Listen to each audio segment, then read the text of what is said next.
Hello dear students, bounce of problem series में mechanics की अपनी नेक्स्ट प्रॉब्लम है। इस तरीके से अपने को एक मासलेस रोड दी हुई है और इस मासलेस रोड की लेंथ है 10 सेंटीमीटर और इसके दोनों एंड्स पॉइंट्स के ऊपर दो मास को टाई कर दिया गया है, अटैच कर दिया गया है और दो मासेस हैं वो है 20 ग्राम और 30 ग्राम।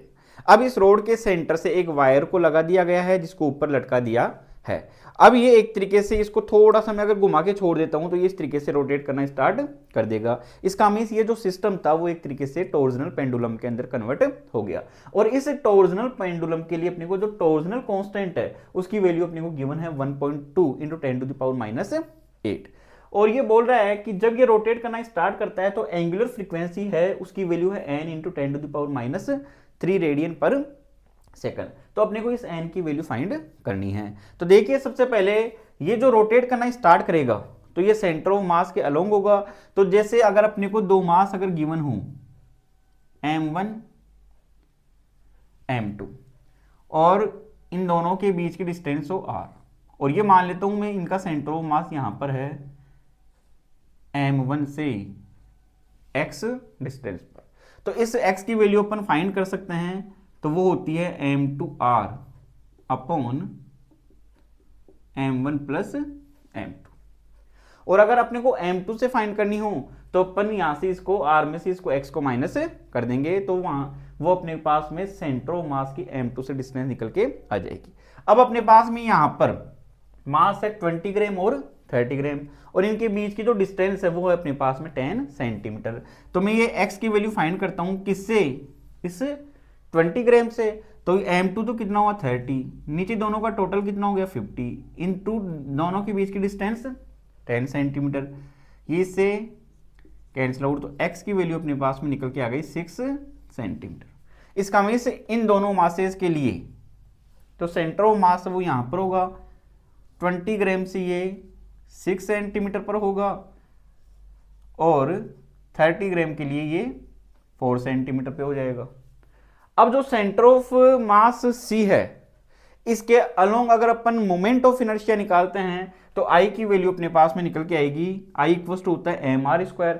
तो इस मास के लिए कितना होगा 20 ग्राम के अंदर है, किलोग्राम में कन्वर्ट कर लेता हूँ 10⁻³ इंटू r²। r कितना है इसके लिए 6, तो 6 का स्क्वायर कितना हुआ 36। ये किस में है सेंटीमीटर में, तो इसको भी मीटर में कन्वर्ट कर लेता हूँ तो 10⁻² का स्क्वायर कितना हो जाएगा 10⁻⁴ हो गया यहाँ से। प्लस इसके लिए तो m तो कितना हुआ 30 ग्राम को किलोग्राम में कन्वर्ट किया -3 इंटू r²। तो r कितना है 4 का स्क्वायर 16 और 10⁻² का -4 हो गया।